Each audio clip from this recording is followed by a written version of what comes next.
Hey, everybody, welcome back to Frequency 140. As always, I'm joined by my awesome co host, Mr. Sean Bennett. Hey, brother, how are you doing? Doing great, man. And fans, I just want to take a minute just to apologize. I know we haven't put anything out in about 2 weeks or so, but we had some audio issues. Once you can tell now, we fixed that. Gremlins Oh, yeah, tons of them. Whole lot of running them. all over the place up in here. I know, man. But we're back. Yes. And please like, share, subscribe, and ring that bell for notifications so you don't miss anything else. We got a ton of content coming at you. Yeah. Speaking of content, our episode today is good movie characters that are actually bad people, because sometimes you walk out of a movie and you're like, in real life you'd be a piece of shit. Yes. Let's just get that out of the way. Yes. So I'm going to go ahead and start with you there, buddy. Okay. So Who you my, got? my first one. All right. Who am I want to start with? Right off the bat, I'm just going to go ahead and go with Rose. Okay. From Titanic. All right. Yep. I agree. We've seen enough of the memes, Yeah. and I yeah. actually saw one where they were able to like place the bodies where they needed to be on Yeah, I've right. seen So it's that like it too, could yeah. happen. Okay. So Yeah, it could have happened. and the whole way through, and it's not like she's a horrible person. I just think she was very. The whole time, I just felt like if I were in Jack's place, I mean, no offense, but I've been like, you know what, screw it, I'll go find my own damn board. Yeah. Oh, I know, man. I mean, I'll figure this out. Yeah, but I good mean, luck to you. that Even type thing. take her personally though, as like she was cheating on her fiance Right. with some homeless dude on This a is- boat. right. I mean, that's basically what this whole movie is. That's what it is. Sorry, I mean it's 3 hours of But it that's actually. what it is. At the end of the day, very bad Oh yeah, as a human being. Agreed. I mean, ain't nobody putting up with that. no, of course not. No. And then No literally just watched him float away. Yeah, and then drops that amulet and then at Dude. the end of the ocean, and they could have gave it as a family heirloom or sold it for $1 million or something, something useful. So just dropping it down. But oh Damn, well. Rose. Yeah, that's Rose, man. That's Rose. All right. Back All to you, right. brother. So my number one pick is going to be Beast from Beauty and the Beast. Mm-hmm. Because I mean, think about it, guys. Look, Beast held Belle's father hostage. Yep. Then Belle comes up there. He puts her in hostage or as a hostage, and then Belle falls in love with him. Yes. And not Like only this, dude, it's Stockholm Syndrome, the animated movie. completely, and not only that, before he's even transformed into the Beast, he's such an asshole. That's how he became the Beast, Oh no, because he's Yeah. an asshole. yeah, he's such an asshole Right, that his and- staff got turned into teacups. That's what I was and about to stuff. say. They were The staff were just a staff. They were victim of circumstances based on him being an asshole. And I now know. you even have a child involved. You had a child transformed into a daggum little chip. The I know. little- Oh, it's- yeah, it's a that's kid. right, It's yeah. a kid. I forgot about that. All because your vanity and your just being a crappy individual not only cost you but everyone else around you. That's a pretty good metaphor for life, though, huh? Yeah, I know. But you're man. absolutely right, dude. The Beast. Yeah, man. Yes. That's it. Okay. I mean, because how do you save any of this? Like, I don't even care. Like, people are gonna be like, "Oh man, it's a Disney movie." Yeah, well, good message, Disney. Maybe if you get kidnapped, you might fall in love. Because we all know Disney. Like- It's they as much as we love Disney, they're not the most wholesome at times. We've seen. I don't know if you guys have ever seen the hidden messages in the cartoons, and I Yeah, still the have the little original. mermaid poster. I still got it. I still got the little original mermaid, the black diamond box that does Yeah. have the penis at the top of the castle. No, It's true. Right. So It's all true. that's right. Absolutely. That's all right. The Beast. That's a good choice. What you got, bud? All right. Number two. Let's go ahead. Let's do Maverick. All right. Yep. I Yep. agree. Yeah. Totally Pete agree. Mitchell. Captain Pete Mitchell. That's right. Phenomenal pilot, excellent aviator, shitty teammate, Yeah, it's very exactly selfish, Yeah, because headstrong. dude, Iceman was right. He was absolutely right, He said you're too reckless, you're too dangerous, and you're gonna get somebody killed. and he did. And he did. So, yeah, Pete Mitchell and Maverick, and even watching the Maverick sequel, I know that they did a very good job, in my opinion, of trying to smooth the edges. because there was a lot of things he was making up for, with the Penny Benjamin situation and the whole thing of going and, trying to be an elder statesman and trying to do, what was asked of him, but still the fact of the matter is yes, in that first movie, dude, he was full on just, chaos and everybody knew it. And by the end of the movie, it was proven, I mean, even in the last scene, he still had that moment of uncertainty to where he just jet it out. Jet it out. Yep. So yeah, Maverick right there, somebody that we're all like, hey, I'm like, no, it's not really. I don't really know if I want to get in the trenches with that guy. I mean, yeah, no. Granted, he's pulled off some stuff, but like you said, Iceman was right. He's dangerous. That's it, dude. Yep, that's right, Ice. Yeah, Maverick's a bad guy with a great soundtrack. Yes, and an awesome motorcycle and a heck of a jacket. Yeah. Yep. I know, man. Yeah, dude. Okay, so my number 2 is going to be Mrs. Doubtfire. And hear me out, folks. Look, he was a deadbeat dad, which is why I couldn't see kids in the first place. So your first decision is to start cross-dressing so you can go see your kids and try to get a job under the, this disguise. Look, like that is not that is all insane to me. I mean, and yes, I get it. Like he's portrayed as like the good guy, the hero, cares about his kids and all this other stuff. And I get it. He sincerely does. I think he does too. I want to, but you're right. The way he goes about it is completely screwed off up. the rails. Absolutely. Yeah, because Absolutely. in real life, here's what would actually happen to Mrs. Doubtfire. They would find out about it. Then the courts would never let him see his kids again. Ever. That's borderline psychotic right there. That you're what he did. I mean, that's what we look at in today's world, 2025. You're exactly right. A man standing before the court, judge says, so you were told that you due to your past actions and the lifestyle in which you chose. Which, I mean, so when you say he's a deadbeat dad, that's one thing. I can see where you're saying. I can see where that can be seen. But he was a comedian. He was doing what he could. He was trying to just carefree. Now, granted, at some point in your life, you got to stop being so carefree and actually take responsibility. And he was a big kid in the situation, but he just loved his kids. I mean, the whole party scene showed that, even though it was out of whack. And Miranda, she's like, oh my, that's wife was just like, dude, this is not how we do this. And then to go forth into the actions he took to, like you said, cross-dressing and becoming a whole nother person and lying and all these things that go on. Yeah, there's no way that any judge in the United States should be like, you know what, you're a good dad. Yeah, no. But I will say about that movie, and again, we're talking about the characters, but at the end, he recognized that. He recognized that he had kind of, because he basically he tells his wife, hey, after he's found out, okay, I mean, I love my kids. I mean, that's it. I'm crazy because I love my kids, and I'm sorry that I did what I did, but I can't live without my kids. Now, the courts want to make sure. They don't care. Yeah. They don't care how much you love your kids. That was crazy. What are you doing? What? Like, what are you doing?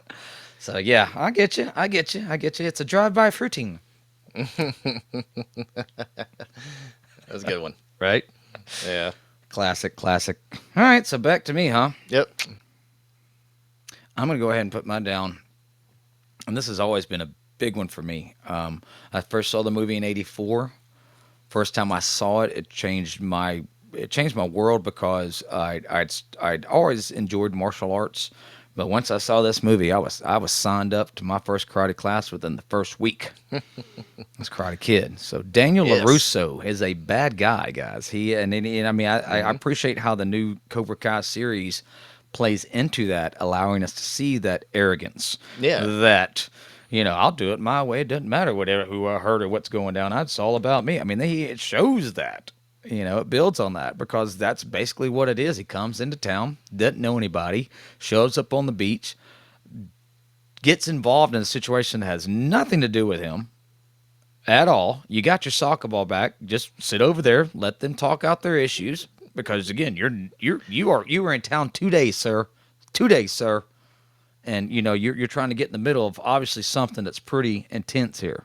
Mm-hmm. And again, it becomes this whole thing, and to hear it from Johnny's side in Cobra Kai, you're like, exactly. Because he was like, all I was trying to do was just talk to her, I didn't know. And all of a sudden, this dude come in and trying to do this and do that, and it ain't gonna happen. And I think any dude would kind of feel the same way, especially when we were teenagers. You know what I'm saying? For sure. Yeah, and Yeah. even like Chozan, the dude, you're coming over to his country, Okinawa. He is a nephew of a major prominent businessman, and all he wants to do is make his uncle proud. Regardless of what's going on between Sato and Miyagi, all Chozan wants to do is just make his uncle proud. Daniel, consistently, with the whole weight thing, it doesn't matter. Just he was always doing something to antagonize, like, why are you in my business? Mm-hmm. Why? And so he was always setting himself up for a lot of the things that happened to him. Mm-hmm. So no, not a good dude in my book. No, I agree. Completely agree. Cool. All right. So speaking of not good dudes, I'm gonna move on to another '80s classic. That would be Ferris Bueller. Like, man. All right. So everybody was right about Ferris, by the way. Mm-hmm. His sister was right. The principal was right. Everybody was right. Cameron was right. I know, man. He'll keep calling Like, me. he kept- He'll keep calling me. I know. Okay, I'll go. Yeah, because, I mean, he would just coax people into getting what he wants. He's a terrible human being. You're not dying. I know. Classic lines. He is, man. He's a manipulator. Yeah, exactly. He gets what he gets what he needs out of people, and then there's no Yeah, there's man. no concern. Like, It's just, Cameron's dad's car is a perfect example Yes! of that. He wanted to take Dude! the car out. That's and he knew he's not the one that's going to pay for No. it. It's going to be Cameron. and the best you got is to drive home backwards. I know. He didn't care. But that ending scene was also because Ferris didn't stop Cameron from doing what he did in the sense of demolishing and because that I want to know what happened to Cameron. Yeah, Because there's what the hell happened when Dad came home on that one? I know, for real. Yeah, that's it all would have been a Ferris. bad day. But Ferris didn't care. He still don't care. No, he had to get home. He gotta- As long as he made it home in time before the parents got there. That's right. As long as he was back in bed. Day bop bop. You're still here. That's right. Go home. Amen. Yes, Ferris Bueller was not a good dude. Agreed. No. So how about you, buddy? This is going to, I think, kind of throw a curveball for a lot of people, but Batman. Yes. Batman, guys. You talk about people who get in their own crap, man. Ooh. Like LaRusso, but way worse. Way times worse. a million. Batman, as much of a comic book fan as I am, Batman has always been, I've understood him as I've gotten older and reading more and more into the stories. He's psychotic. He's a psychopath. Mm-hmm. He's got PTSD. He's got depression, anxiety, pain medication due to all of his injuries and everything he's gone through. So not only that, but everything within himself is, like you said, it's based on his own sense of justice, his own sense of what the world should be like, how everybody should go by. And then on the flip side with the sidekick thing, always with the kids, and bringing younger folks into this mix and putting them in harm's way. Yeah. Why are you doing that? I've talked about it before. There's a comic series that was written that finally somebody asked him, one of the characters, why do you insist on bringing these young people into this war? And you're risking their lives, you're putting them in danger. And his whole answer is because they're just like me. I know that at that point they've dealt with so much PTSD and so much trauma, and they're so impressionable. Either I take hold of them and try to train them to be like me, or I'm going to end up having to fight them and kill them at some. That's just what his whole take was. So it's like almost like the devil is better than the one you don't. That type of, but that still didn't stop the fact that you're taking these kids off streets and you're basically brutalizing them. You're tormenting them. You're torturing them in certain ways because he beat the shit out of them when they were training. Oh yeah, he really did. I mean, the worst case for that's Jason Todd. thank you. who Thank became you. the Red Hood That's right. eventually because of all this craziness that Batman brought That's on, right. brought into his world. That's right. And he was the epitome of, your past comes back to haunt you, karma type thing. Because you're right, everything that he put into that kid and everything that went into his life, when he came back, not only as a Red Hood, but then he had an instance where he was at a time the Batman, right? But this Batman, he walked around with 2 9mm and he was taking folks out and he was brutal. Why? Yeah. Because that's what he knew. That's how he was raised, and that's all in Batman. Yeah. Granted, Joker may have done all this damage and all this stuff, but Batman's brought him into this. Yeah. You If know? it wasn't for Batman, none of this would have happened. So Batman is really, at the essence, is not a good dude. Even Dick Grayson, and that's another great story. Dick Grayson become a Nightwing because Dick Grayson goes through this whole psychological understanding, finally realizing that as much as he loves Bruce Wayne, he realizes you ruined my life. You may have saved me and brought me into this world of privilege, and you've taken care of me, and I'm your ward. But you have ruined my life because I had no other choice. That type of thing. He could have, but at the same time, there wasn't any, because at that point, what was he gonna do? And Batman and Bruce, at the same point. Well, okay, what are you gonna do if you weren't living with me, you weren't in the mansion, if I wasn't training you, what would you be? You'd be a pissed off kid on the street, heartbroken, traumatized. You have no parents, you have no family, you have nothing.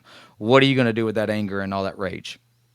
You're gonna end up doing some crazy shit that we're gonna meet face to face eventually one day. Yeah. But And that doesn't mean that Batman's always right, though. no. And that's Like- what Dick was saying. You never gave me an opportunity to even make that choice for myself. Yeah. And that's, Yeah. I mean, even like in the films, I mean, every relationship Batman has with women, Yeah. it all ends because of him. Yes. He picks the life. Like he could be all happy, but he can't do it. Nope. Nope. He's a miserable individual. He really Yeah, is. He's very, very miserable. But I think he likes it. Well, that's why He can't live any other no, way, and that's man. why when we get into like Batman Beyond, and you see the old, or even the Dark Knight Returns, you see the old cantankerous. Yeah, that's exactly how he's going to be in his old age, miserable and alone. Exactly. So not a good dude. So No, man, I agree with you. That's a good one, bud. Yeah. I like it. All right, so my last pick is the Nerds from Revenge of the Nerds. Because You're going after my own heart here, brother. I know, man, dude. That movie is hilarious. Okay, but 'Cause I'm a nerd, you're a nerd. Again, God. let's go. I know. Let's go into the real world with this stuff. And all right, so first off, they're peeping toms. Yep. Get a picture to put in like a cardboard stand up or whatever. Oh, Put the pie plate. The pie plate. Yep. That's what it Yep. was. All right. So then they get a picture to put on a pie plate to win a pie eating contest of a naked woman, which is insanely illegal. These are all felonies, by the way. Yeah, exactly. And then to top it off, Lewis, the head nerd, Right. This is the biggie. Yeah, This is the biggie. switches or steals the boyfriend's costume, and then actually essays the woman he likes. Yep. And without her even knowing it. Yep. Not knowing. Like she had no idea until it happened. Because the only reason it was consensual was because she thought that he was her the boyfriend. Yeah, So he had switched she himself known, out, she yeah. would have been no. Yeah. That is a good one. But you're so right. As much as I love Revenge of the Nerds, we talk about this. It's a film for its time. Exactly. Yeah. I mean, it's an '80s raunch fest. Yeah. I mean, it's no different than Porky's or any film like that. Right, right. They're just wanting to see how much they could outdo Animal House at this point. Absolutely. And I brought up the other one. We were talking about it, the moment where they go looking for the house, and the little scenes where Poindexter, who's 12 years old, he's a 12-year-old genius at Adams College. He knocks on the door. You have this mature, Forgot about that. well, busted woman who literally just, well, come on. I mean, you're literally inviting a child into Yeah. To do certain things. To do certain things, and Yeah. So you know what It's a lot to take in here in this It movie. is, man. It is, dude. It is. But I mean, hey, the lambda. You don't mess with no lambda because you're gonna deal with all of them, by God. Yeah, that's right. Right? Right? Man, that's so funny. I'll do it. All right, everybody, that'll do it. Those Okay. are the good movie characters that we actually think are bad people. Please leave in the comment section if you think we're wrong. Please try to argue with us. Say your points. We'll listen, man. We'll argue with you a little bit. That's It's all in fine. good fun. Yeah. See, I Ain't think got to be that- taken so seriously. Oh no! Why should we? I mean, again, we're talking about great things and good times and things that make up a good life. And no, this isn't it's not something to get all angry about. But it definitely, I want to hear. I'm like you, and I want to hear some opinions. What do we think here? What are some characters that you think? Right? Yeah, for real. Right. Yeah, we'd love to know. So, and to make sure you don't miss any more content, please like, share, subscribe, ring the bell for notifications. Follow us on Patreon at Frequency 140 Podcast. Follow us on Instagram at F140 Pod. And with that, I always send it to you, Sean. Thank you, brother Ben. Well, geeks, freaks, and nerds, the good kind. Yeah. Let's unite. Okay, let's not do any of the crazy stuff we talked about. Let's unite and let's take over the world because the world needs it right now. I promise you it does. Promise you. Thank y'all. Cheers.